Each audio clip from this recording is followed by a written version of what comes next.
할렐루야. 네, 오늘 오신 여러분들에게 하나님의 놀라운 은혜가 넘치시기를 소망합니다. 자, 오늘 주기도문 이제 마지막 부분인데 그 마지막의 마지막 부분입니다. 자, 13절 보시면 우리를 시험에 들게 하지 마시옵고 다만 악에서 구하시옵소서.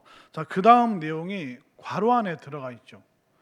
이게 성경인데 왜 이게 괄호가 표현이 되어 있을까? 거기에 대해서 좀 설명을 드리면 그 성경은 여러 가지 사본이 있었습니다. 그러니까 마태복음 6장을 읽었는데 마태복음도 이게 필사하는 사람들이 여러 사람들이 있었습니다. 그러다 보니까 지금 현존하는 마태복음 사본만 해도 수백 개의 여러 필사 사본이 있는데 어디에는 나라와 권세와 영광이 아버지께 영원히 그게 들어가 있는 사본이 있고 또 어떤 필사된 걸 보면 그 내용이 나라와 권세와 영광 이 괄호 안의 내용이 없는 부분이 있습니다. 또 여러분들이 복음서나 그 신약을 보면 또 없음이라고 표현되는 그런 구절들이 있습니다.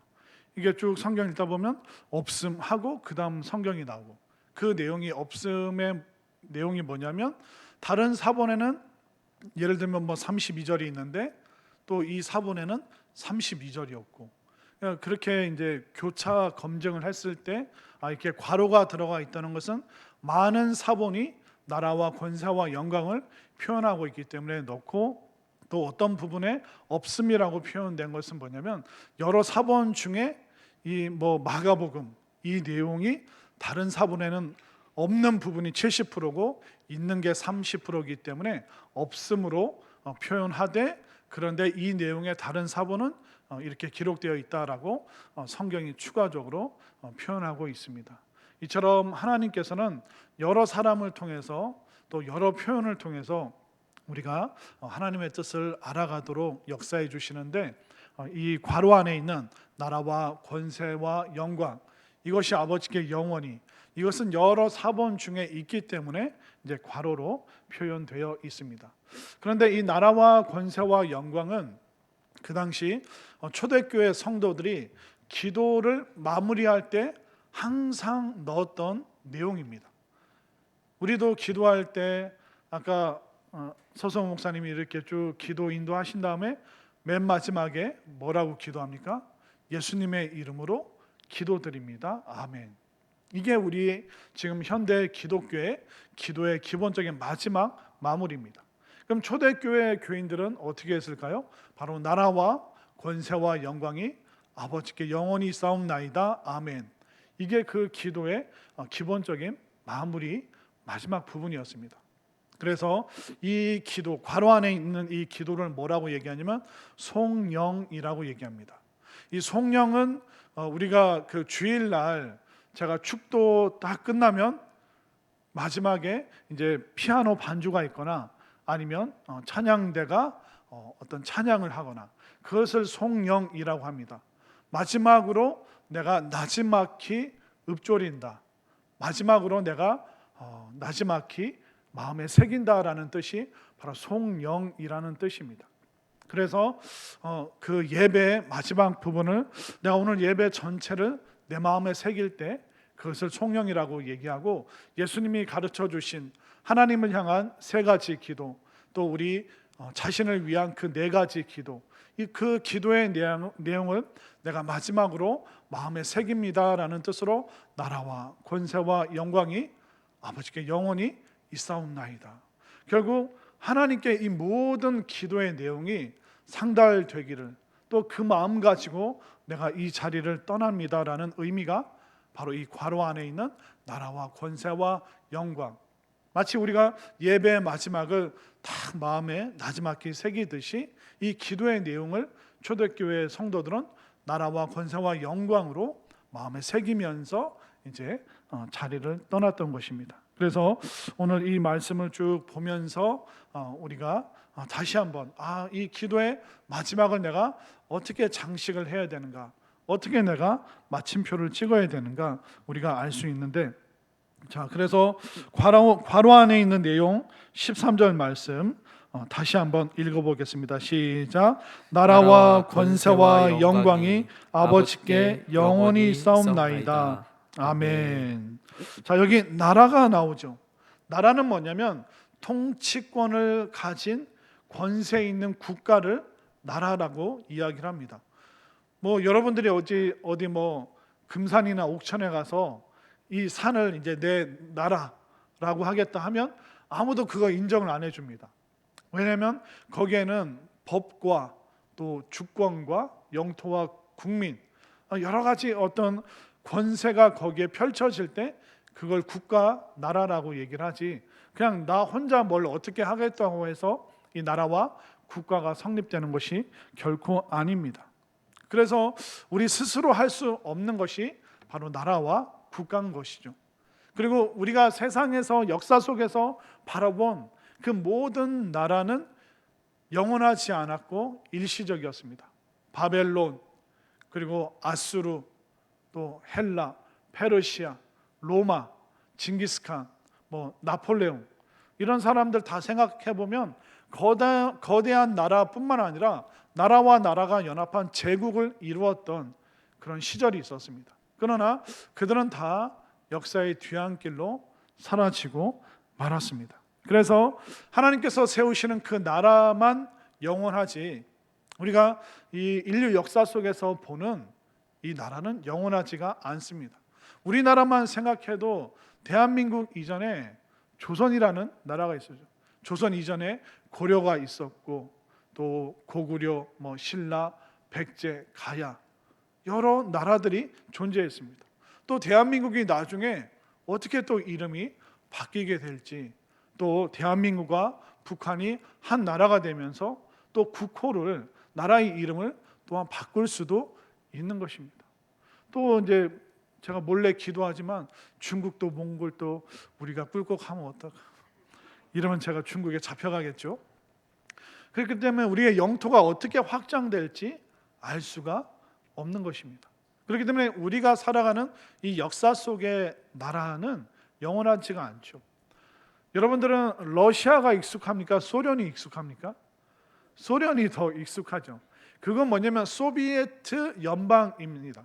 근데 우리가 지금 뭐 무슨 스탄, 뭐 키르기즈스탄, 우즈베키스탄 발음하기도 되게 어려운데, 그런 스탄으로 들어간 나라들은 대부분이 소련의 소비에트 연방에 포함됐다가 이제 그 소련이 무너지면서 러시아로, 또 무슨 스탄 나라들은 다 독립을 한 것입니다.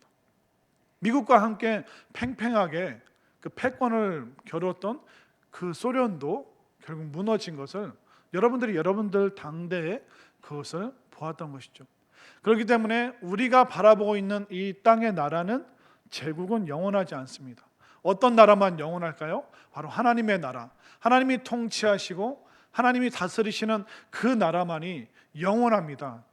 이것이 바로 초대교회 성도들의 고백이었고, 또 예수님이 가르쳐 주시는 그 기도의 마지막 부분을 장식하고 있는 것입니다. 그래서 그 다니엘에 보면 그 느부갓네살 왕이 나옵니다. 느부갓네살은 바벨론, 그 당시에 가장 큰 영토를 차지했던 그 왕이 꿈을 꿨는데 거대한 신상이 나타납니다. 머리는 금이요, 또 가슴과 또 허벅지는 또 은으로 되어 있고, 또 그 무릎과 그쪽은 또 노수로 되어 있고, 종아리는 철이고 발은 또 철과 진흙으로 되어 있고. 근데 그 어떤 거대한 돌이 날아다니는, 이게 떠 있는 돌이 그 신상을 막 부수는 모습, 그걸 보고 다니엘이 뭐라고 얘기하는지 아십니까? 자, 다니엘 2장 44절 말씀 함께 읽습니다. 시작. 이 여러 왕들의 시대에 하늘의 하나님이 한 나라를 세우시리니 이것은 영원히 망하지도 아니할 것이요, 그 국권이 다른 백성에게로 돌아가지도 아니할 것이요, 도리어 이 모든 나라를 쳐서 멸망시키고 영원히 설 것이라. 아멘. 다니엘은 미리 예언하고 있습니다. 세상 나라는 잠깐이고 예수님이 다스리시는 그 하나님 나라가 영원히 서게 될 것이다. 우리가 보고 있는 이 나라 제국들, 결국 하나님의 그 심판 아래 모든 나라는 다 소멸될 것이고, 오직 하나님의 나라만이 영원히 존재할 것이다. 여기에 대해서 이미 다니엘이 말하고 있습니다. 그렇기 때문에 우리는 항상 이중적인 그 신분을 갖고 있다는 것을 알아야 됩니다. 우리의 몸은 이 나라 대한민국에 속해 있죠. 그러나 우리의 마음은 늘 하나님 나라의 시민권을 갖고 있는 하나님 나라 존재라는 것을 여러분들 잊지 마시기를 바랍니다. 그리고 우리가 이 땅에서 대한민국의 법과 규칙을 지키지만 우리의 영원한 법은 바로 하나님의 그 약속의 말씀이 우리의 영원한 법이라는 것을 믿으시길 바랍니다. 그렇기 때문에 우리는 두 개의 나라를 살아가는 것입니다. 그렇기 때문에 그리스도인은 이 땅에서 좋은 대한민국 시민으로 살아가야 되고, 우리가 대한민국 시민이지만 또 하나님 나라 백성이라는 이 두 가지 신분 속에서 여러분들 하나님 나라의 그 권세와 그 은혜, 그것을 우리가 이 땅에서 펼치는 것, 우리가 대한민국 시민으로서 하나님 나라의 그 은혜를 우리가 전달하는 것이 바로 우리의 사명이라는 것을 여러분들 절대로 잊지 마시기를 바랍니다. 그러기 위해서는 우리가 주님께서 주시는 그 약속의 말씀들을 잘 알아야 됩니다. 자, 요한복음 18장 36절 말씀 다 함께 읽겠습니다. 시작. 예수께서 대답하시되 내 나라는 이 세상에 속한 것이 아니니라. 만일 내 나라가 이 세상에 속한 것이었더라면 내 종들이 싸워 나로 유대인들에게 넘겨지지 않게 하였으리라. 이제 내 나라는 여기에 속한 것이 아니니라. 예수님께서 이미 우리의 두 가지 신분에 대해서 말씀해 주고 계시죠.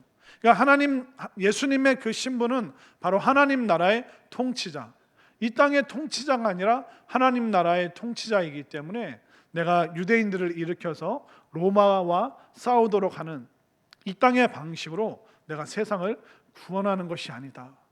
이처럼 예수님께서는 우리가 궁극적으로 마지막에는 어디에 존재해야 되는지 예수님께서 알려주고 계시는 것입니다. 그래서 초대교회 교인들은 예수님의 이 말씀을 마음에 새기는 거죠.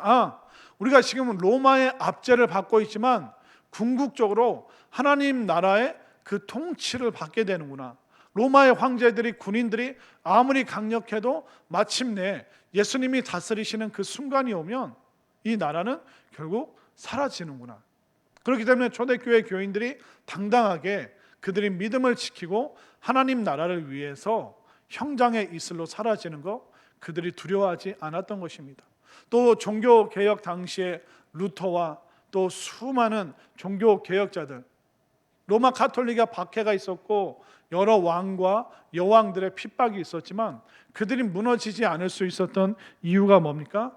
그들은 하나님 나라, 영원한 나라에 충성할 수 있는 그 기회이기 때문에 그들은 예수님의 복음의 가르침, 그것이 훼손되는 일이 없도록 그 복음을 지키는 것, 이것이 바로 하나님 나라에 충성하는 거기 때문에 그 영원한 나라를 이미 그들이 마음에 품고 있었기 때문에 종교 개혁가들이 그들이 무너지지 않는 그 믿음을 지킬 수 있었던 것입니다. 그렇기 때문에 우리가 이 세상 살면서 이 나라를 보면서 역사를 보면서 절망할 때도 있지만 우리가 이 나라의 그 잠시의 어려움 때문에 우리 마음 무너지는 것이 아니라 하나님 나라를 소망할 수 있는 여러분들이 되시기를 바랍니다. 또 이 땅의 나라는 흔들려도 하나님 나라는 흔들리지 않기 때문에 그 하나님 나라 붙잡고 이 세상에서 또 이 나라에서 여러분들이 든든히 믿음으로 살아갈 수 있게 되기를 바랍니다. 그리고 나라와 그 다음에 권세라고 나오죠. 자, 이 권세는 뭐냐면 두나미스, 힘과 파워와 능력을 말하는 것입니다. 결국 모든 힘과 능력이 누구에게 있습니까? 바로 하나님 아버지께 있다라고 말하고 있습니다. 이미 구약 역대상 29장 11절에서 여기에 대해서 구체적으로 말하고 있습니다. 함께 읽습니다. 시작. 여호와여 위대하심과 권능과 영광과 승리와 위엄이 다 주께 속하였사오니 천지에 있는 것이 다 주의 것이로소이다. 여호와여 주권도 주께 속하였사오니 주는 높으사 만물의 머리심이니이다. 아멘. 아멘. 이미 모든 주권이 하나님께 있다는 것은 영광과 능력과 권세, 우리가 이 땅의 권세가 어떻습니까? 유한합니다. 영원하지 않습니다. 권불 10년, 권세가 10년을 가지 못한다. 여러분들, 제가 사실 대통령 할 수 있는데 안 하는 이유가 뭔지 아십니까? 대통령 끝나면 항상 이 감옥에 들어가더라고요. 그 대통령도 그 쉬운 자리가 아닌데 감옥 갈 바에 그냥 차라리 목사하자. 네. 여러분들 왜 웃으시는지 모르겠지만 이 세상의 권세가 영원하질 않습니다. 또 우리가 돈 많은 대기업을 부러워하잖아요. 근데 그 대기업이 30년, 50년 가는 기업이 그렇게 많지가 않습니다. 여러분들 그 옛날에 그 일제 좋아하실 때가 있었죠. 근데 요즘에 뭐 파나소닉, 뭐 도시바, 사뇨, 여기서 생산되는 뭐 제품 뭐 요즘에 쓰시는 거 있으세요? 안 쓰잖아요. 우리가 막 미제 좋아했다가 일제 뭐 안 써본 것처럼 이렇게 시침이 뚝 떼고 계신데, 옛날에 그 미제는 뭐 봉다리도 좋다고 그래서 뭐 미국에서 온 거면 막 그 요즘 옛날에 그 동네마다 그런 거 있었잖아요. 무슨 수입 상품. 그래서 수입 상품 하는 그런 데도 안 가보셨어요? 그런 데도 있었고, 막 미군 부대 통해서 이렇게 뭐 들어온 햄이나 그런 거 있으면 이거 미제 햄이라고 그래서 막 저는 먹어본 적이 있습니다. 평택 살 때 평택에 이제 미군 부대들이 송탄이나 이제 그런 게 있었기 때문에 그 우리가 미제 막 좋아했고 막 일제하면 막 그게 막 엄청나게 칭송했던 데가 있는데, 그 일제 뭐 대기업 제품들 지금 사실 우리 쓰는 게 없습니다. 뭐 대한민국계 메이드 인 코리아가 더 좋기 때문에. 근데 그 기업들도 미국에 있는 기업들도 중국에 있는 기업도 또 우리나라, 일본, 결국 그 대기업도 엄청난 권세를 자랑하지만 그게 한 세대 100년을 넘어가기가 굉장히 어렵습니다. 그러니까 부자가 3대 가기가 얼마나 어려운지, 그 다음 때가 되면 그 창업자의 정신이 그 막 절박했던 심정이 이어지지 않기 때문에 사실 그 다음 세대가 되면 기업을 제대로 운영하는 그런 오너들이 잘 나오지가 않습니다. 그렇기 때문에 새로운 기업들이, 새로운 회사들이 계속 나오는 것이죠. 그렇기 때문에 이 땅의 권세라는 거, 정치인도 대통령도 마찬가지고 어마어마한 돈을 막 사용하는 그런 사람들도 그렇고, 이 땅의 권세라는 것이 영원하지가 않습니다. 그래서 에베소서에서 믿음의 사람이 뭐라고 고백하냐면, 에베소서 1장 21절과 22절 말씀, 우리가 짧으니까 함께 읽겠습니다. 시작. 모든 통치와 권세와 능력과 주권과 이 세상뿐 아니라 오는 세상에 일컫는 모든 이름 위에 뛰어나게 하시고 또 만물을 그의 발 아래 복종하게 하시고 그를 만물 위에 교회의 머리로 삼으셨느니라. 아멘. 이것이 바로 초대교회 성도들이 예수님을 향한 고백이었습니다. 모든 통치와 권세와 능력과 주권이 우리 주님께 있습니다. 주님께서는 결국 만물을 그 발 아래 복종시키시는 그 승리의 권세의 주님이십니다. 이것이 바로 핍박받고 감옥에 살고 무덤 지하를 파고 살던 초대교회 성도들의, 또 사도 바울의 고백인 것입니다. 여러분들은 어떻게 고백하시겠습니까? 권세와 능력과 주권이 정치인들과 돈 많은 사람들에게 있습니까? 아니면 우리 하나님께 있습니까?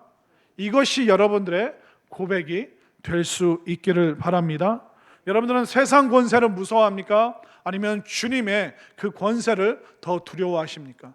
주님께서 이 세상 만물을 심판하시는 그 권세가 있으심을, 그러나 한 사람이라도 더 구원받고 교회로 올 수 있도록 주님께서는 그 심판을 계속 지금 늦추고 계십니다. 아직 구원받지 못한 사람들이 구원받을 수 있도록 그 기회를 주고 계시는 것이죠. 그러나 주님께서 이제 작정하시고 하나님께서 뜻하셔서 이제 되었다, 이제 모든 죄가 가득 찼다. 더 이상 기다릴 수 없다. 하나님이 선언하시면 이제 주님께서 하나님의 그 권세를 가지고 이 땅을 발 아래 복종시키실 때, 그때는 더 이상 우리가 주님을 구세주로 만날 수 없습니다. 그때는 심판주로 이 땅을 심판하시는 분으로 오시기 때문에 그 앞에서 우리는 벌벌 떨 수밖에 없는 그 순간이 도래한다는 것입니다. 주님께서 무서운 권세로 이 땅을 통치하시기 전에 우리가 온전히 예배드리고 또 우리가 많은 사람들을 주님 앞으로 인도하는 이 역할을 여러분들이 감당해 주시기를 바랍니다. 자, 그러면 이 주님의 권세는 막 폭력적으로 우리에게 임할까요? 그렇지 않습니다. 주님의 권세는 바로 십자가를 통하여 가장 낮은 곳에서 우리를 구원하시는 그 섬김으로 주님의 권세가 드러나는 것입니다. 제가 여러분들에게 어떤 식으로 권세를 바랄 수 있을까요? 제가 여러분들을 기도하고 여러분들을 위해서 기도하고 여러분들에게 말씀 전하는 것, 이것이 바로 저에게 주신 권세지, 제가 여러분들을 막 혼내고 야단치고 막 그런 방식으로 제가 권세를 바랄 수 있는 것이 아닙니다. 우리 그리스도인들이 이 땅에서 어떤 식으로 권세를 바랄 수 있을까요? 우리 자녀들이 계속 높은 자리에서 힘을 쓰는 것을 권세라고 생각하지만, 우리가 어떤 곳에 있던, 우리가 어떤 위치에 있고 우리의 자녀들이 무슨 일을 하던 그곳에서 정말 섬김의 모습, 내가 사장이면 사장으로서 직원들 보살피는 그 섬김, 내가 직원이라면 회사를 위해서 충성을 다하는 섬김, 저는 여러분들을 말씀과 기도로 섬기는 것처럼 여러분들은 가정에서 아내로서, 엄마로서, 또 아빠와 남편으로서, 또 여러분들의 사장님으로서, 직원분으로서 여러분들의 각자의 그 위치에서 정말 섬기는 마음으로 여러분들의 그 권세가, 믿는 자의 권세가 드러남을 믿으시길 바랍니다. 그렇기 때문에 예수님께서는 십자가 권세로 우리를 구원하시고 우리를 섬기셨죠. 그리고 마지막 되면 그 하나님의 그 권세, 그 주권, 그 능력, 심판의 권세로 이제 오시게 될 때가 있습니다.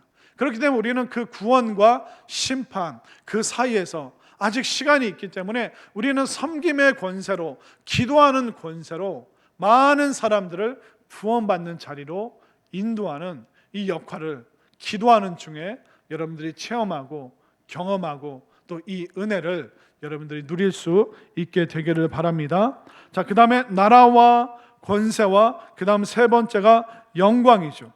이 영광은 뭐냐면 승리의 영광입니다. 그러니까 단순히 높은 지위에 있는 그 영광이 아니라 하나님께서는 궁극적으로 모든 역사 속에서, 인류의 그 시간 속에서 마침내 하나님만이 승리하신다는 그 고백이 바로 이 영광에 있는 것입니다. 우리는 인간이 누릴 수 있는 그 영광은 어디까지일까요?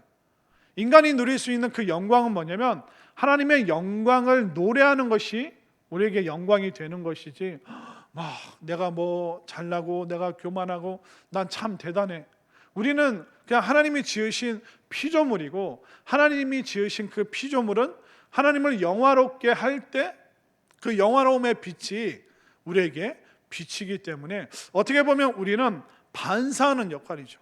우리는 거울과 같은 역할입니다. 그 하나님의 영광의 해를 우리가 대신 사람들에게 비춰주는 그 역할을 하는 피조물일 뿐이죠. 근데 우리는 마치 내가 사람들에게 빛을 비춰주는 양 그렇게 행동할 때 하나님의 영광을 가로막는 것이고, 또 우리는 교만하게 행동하는 것입니다. 그렇기 때문에 우리는 하나님의 영광을 노래하는 존재지, 감히 하나님의 그 영광에 도전하거나 그것을 몰래 내가 훔치거나 그렇게 할 수가 없는 것입니다. 그래서 성경은 우리가 잘못된 영광을 취할 때 우리가 불행해질 수 있다는 것을 말해주고 있습니다.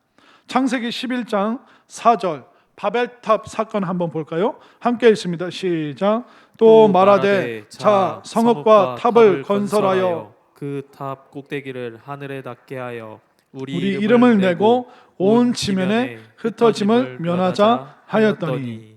자, 인간의 영광으로 하나님의 영광에 도전하고자 하는 그 시도가, 첫 번째 시도가 바로 바벨탑이었습니다. 인간이 혼자가 아니라 연합해서 우리가 함께 우리의 이성과 우리의 사상과 기술을 사용해서 우리의 영광을 드러내자. 우리 인간이 얼마나 대단한 존재인지 한번 뽐내보되 그 하나님이라는 그 신적인 존재에 도전할 정도의 그런 기술 문명을 이뤘으니 이제 우리 인간이 뭔가 좀 하나님 앞에서 해볼 수 있는 거 아니냐. 그러나 인간이 하나님의 영광을 탐했을 때 결국 불행해지고 말았습니다. 온 지면에 흩어짐을 면하려고 했는데 온 지면에 흩어졌고, 의사소통이 되었는데 더 이상 의사소통이 되지 않는 모든 언어가 혼잡해지는, 결국 불행해지는 결과가 오고 말았습니다. 여러분들 한번 이렇게 그 지구를 한번 생각해 보면 신기한 게 뭐냐면, 우리나라랑 가까운 나라가 중국입니까? 몽골입니까? 중국 안 가보셨나요? 지도를 모르시나요? 그러니까 우리나라 북한에 붙어 있는 가까운 나라가 중국입니다. 근데 몽골은 중국을 통과해서 굉장히 위로 높이 올라가야 됩니다. 그런데 이 거대한 땅이 가로막고 있는데, 중국이라는 땅이 가로막고 있는데 몽골어랑 우리 한국어가 어순이 똑같은 거 아세요? 그래서 여러분들이 만약 몽골 가면 6개월만 몽골 말 배우면 여러분들 의사소통 얼마든지 가능합니다. 그리고 우리나라랑 일본이랑 바다로 멀리 떨어져 있는데 한국이랑 일본이 어순이 또 똑같습니다. 저는 소름 끼치는데 소름이 안 끼치시는 거예요. 근데 우리랑 붙어 있는 중국은 어떤지 아세요? 어순이 영어랑 똑같습니다. 그러니까 중국 사람들은 영어를 금방 배워요. 제가 그 결혼하고 이제 영어 배우러 이제 캐나다로 갔는데 중국 애들은요 단어를 몰라요. 그러니까 쓰지를 못해요. 그런데 말은 너무 유창해요. 왜냐하면 영어랑 어순이 똑같기 때문에 대충 이렇게 따라하면 그대로 하더라고요. 그런데 캐나다 갔더니 그 영어를 배우는데 한국 사람이랑 일본 사람만 헤매요. 왜 그런지 아세요? 어순, 문법 자체가 다르니까. 그러니까 이미 중국은 아이니 나 사랑한다 너 I love you. 그러니까 영어랑 똑같은 거예요. 그러니까 중국 애들은 너무 말을 편하게 하는 거예요. 그러니까 단어를 모르고 쓰는 건 잘 못하는데 의사소통은 금방금방 하는 거예요. 이게 왜 그러지? 그걸 보면서 제가 뭘 떠올리냐면 바벨탑 사건이 떠오르는 거예요. 같은 가까이 붙어 있는데 어순이 다르고 멀리 떨어져 있는데 똑같은 어순을 쓰고 거의 비슷한 또 표현들이 많고. 그런데 미얀마 가시면 미얀마도 우리랑 똑같이 말하는 단어가 되게 많습니다. 거기는 아빠를 뭐라고 그러는지 아세요? 미얀마 사람들이? 아빠라고 그래요. 진짜입니다. 그리고 뭐 도시락인가? 도시락도 도시락이라고 표현하고요. 우리나라랑 흡사한 단어들이 너무 많은 거예요. 그러니까 여러분들 한번 쳐보세요. 미얀마와 한국어 하면 그 표현들이 너무 비슷해서 반찬을 뭐라고 하는지 아세요? 그 사람들이? 반찬이라고 그럽니다. 그러니까 여러분 한번 기회 되시면 한번 미얀마를 방문해 보시길 바랍니다. 제가 무슨 말을 하려고 그랬죠? 인간이 하나님의 영광을 탐하면 좋을 것 같죠. 하나님의 영광에 도전하면 인간이 불행해지고 마는 것입니다. 언어가 혼잡해지죠. 인류 역사가 고통 가운데 혼란 가운데 빠져들게 되는 것입니다. 그렇기 때문에 우리 인간에게 피조물에게 주어진 영광이 뭐죠? 바로 하나님의 영광을 노래하고 찬양할 때 그 영광이 우리가 덧입혀지는 것, 이게 우리가 경험할 수 있는 최고의 영광이라는 것을 여러분들 분명히 믿으시길 바랍니다. 그렇기 때문에 하나님의 나라와 그 권세와 영광, 이것을 우리가 인정하고 받아들이고 높일 때 우리가 그 나라를, 그 권세를, 그 영광을 체험할 수 있다는 것을 여러분들 분명히 믿으시기를 바랍니다. 또 마지막 표현은 아버지께 영원히 있사옵나이다. 그러니까 나라와 권세와 영광이 우리가 이 땅에서 볼 수 있는 놀라움의 전부입니다. 우리가 국가가 이렇게 움직이는 거, 그게 얼마나 놀라운 겁니까? 그리고 권세, 무엇이든지 그 뜻대로 이루어지는 그 권세, 그 영광, 사람들이 그 승리의 영광에 대해서 박수를 쳐주는, 그렇기 때문에 이 땅에서 누릴 수 있는 가장 지극히 놀라운 것이 나라와 권세와 영광인데, 이게 누구께 있다고요? 바로 하나님 아버지께 있는데 영원토록, 그러니까 완벽하게 이 나라와 권세와 영광이 바로 하나님께 있습니다. 이게 완벽한 그 영광이 바로 하나님께 있다는 것을 오늘 주기도문 마지막 부분에서 이야기를 하고 있습니다. 결국 이 기도는 우리에게 달려 있는 거예요. 주님께서 알려주신 이 기도를, 우리가 이것을 기도를 할 때, 이 기도를 외우고 이 기도를 우리의 기도 속에 또 녹아내릴 때 우리가 나라와 권세와 영광, 그 완벽한 그 체험을 우리가 누릴 수 있는 것이죠. 그래서 예수님께서는 믿는 자에게 능치 못함이 없다. 또 우리에게 이 기도를 가르쳐 주시면서 그 하나님의 놀라운 그 영광이 완벽하게 우리가 삶 가운데서 체험되어지고 경험되어질 수 있게 이 기도의 내용을 우리에게 알려주신 것입니다. 그렇기 때문에 여러분들이 기도할 때 이 주기도문을 단순히 그냥 예배 중에나 또 아니면 무슨 모임이 끝날 때 그때뿐만 아니라 여러분들이 개인 기도할 때 하나님 아버지를 향한 세 개의 기도를 올려드리고, 또 우리의 삶에 필요한, 매일의 삶 속에 필요한 양식과 또 용서와 또 하나님의 죄사함과 악으로부터 구원받는 이 기도를 여러분들이 차근차근 천천히 이 주기도문을 통해서 여러분들의 기도를 넓혀가고 또 깊게 만들어가면서 하나님 나라, 그리고 그 나라의 권세, 또 하나님의 완벽한 그 영광을 이 땅에서 마음껏 누리고 또 사람들과 함께 나누면서 하나님 나라 영광 위에서 주님과 함께 또 모든 성도들과 함께 힘있게 전진할 수 있는 우리 모두가 될 수 있기를 간절히 소망합니다.